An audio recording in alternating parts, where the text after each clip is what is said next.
Hello, respected viewers. I'm George from Ireland. Here I am behind Eton College Chapel at the East End. So the sun comes in here. Chapels always face towards the east in this part of the world as I toward Jerusalem. And no, they don't have to be angled exactly towards the Church of the Holy Sepulchre. But beyond this wall is schoolyard. You can see that fence. That's bit of schoolyard or over the wall here. These gates are sometimes open. Remember my last Michaelmas term, we're considering coming here to the middle of the night and climbing over that fence thing and into schoolyard, and we're going to throw big oranges on the founder statue or some sort of mischief like that. Thank God we didn't do it, because we wouldn't caught so easily, because it's just meters away from security, and we definitely wouldn't expel for that one. So yeah, that is the East End College Chapel. And look at this water fountain. There's no fountain anymore. I suppose water wants to come out there. I've never seen water coming out beyond beasts. And into this, looks like a lead tray. People actually wash for it just as a decorative. Look at the cherubim and seraphim down there, in memory of James Gerald Marshall Cornwall, born 1922, Eton College, 1936 to 40, killed in action, 1944, at Caumont, Normandy, with the Tank Battalion Grenadier Guards. He could still be alive, maybe 98. And just yesterday, on St. Stephen's Day, who died but George Blake, who was born that same year, 1922, and I happened to see this one.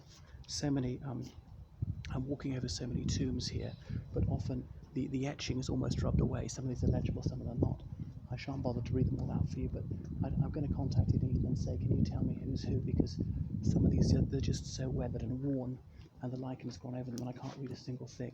But I'm sure it'll be reported somewhere. And so what an awful pity. They died unremembered in these unvisited tombs. That's where they lie for all eternity. And somebody who was Assistant Commissioner General of the Bengal Presidency, he lies beneath my feet just here. This one just here, that's what I'm pointing to. I shan't read the others, but no one else I can see is famous. And anyway, so it's right beside Baldwin's Beck House. Beck is another English argot word for a stream. Well, and there's also Baldwin's End House right beside it. And look at this memorial here with the amphora of ashes. That's the staple of native plants of funerary sculpture. It's draped, but it's got that cloth over it. And this is dedication to Thomas Gray. But actually, it's much more recent than you might think. So, beside some water's rushy brink, with me the muse shall sit and think.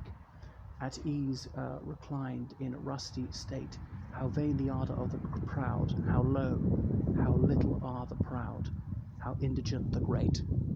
And that is from G. Montague, in memory of all those killed 1939 to 45.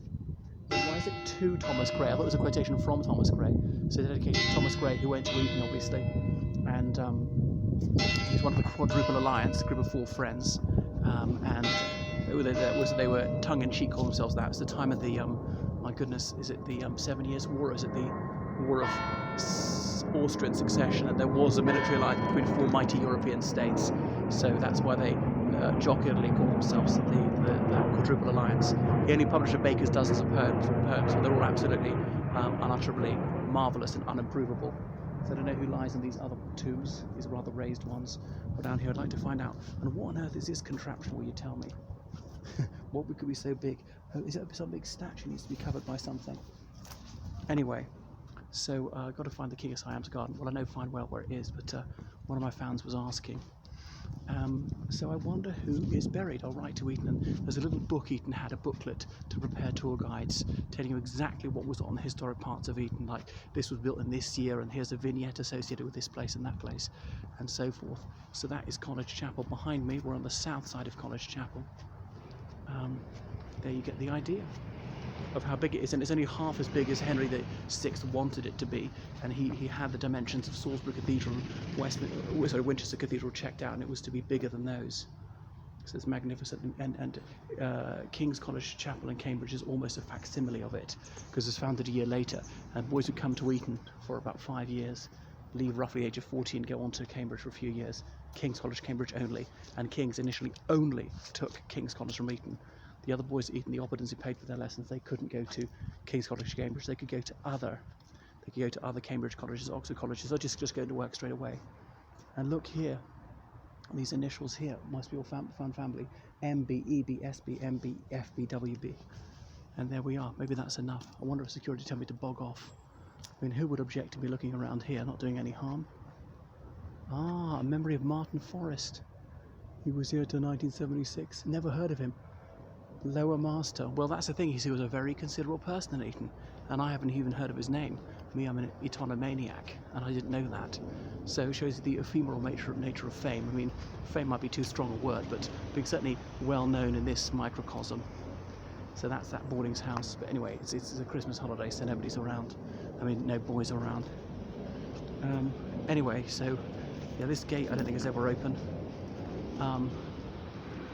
And over there, you see this archway here, that's Old Christopher was an inn, I think a coaching inn, well into the 19th century, and then also a tavern, so they could drink alcohol there. Not sure the boys were allowed in, but in my time it was the Catholic chaplain had his flat up there, Father Knopf, followed by Father Forrester, and subsequently it was, the pop room was there as well, right beside the chaplain's place, the Catholic chaplain's house. Pop is in the Eton Society, like the prefects. These top boys, usually they're known for their sporting prowess, and the outgoing year elects the incoming year, and they were given authority over us. There's a reason in the 70s that I was to cane other boys. But in the pop room they just had overflowing ashtrays, empty beer cans and pornographic videos, and they were the police of Eton, if you will. Okay, I'll switch it off now. That's enough from me. So I hope you enjoyed your whistle-stop tour of this churchyard right beside College Chapel. Toodaloo.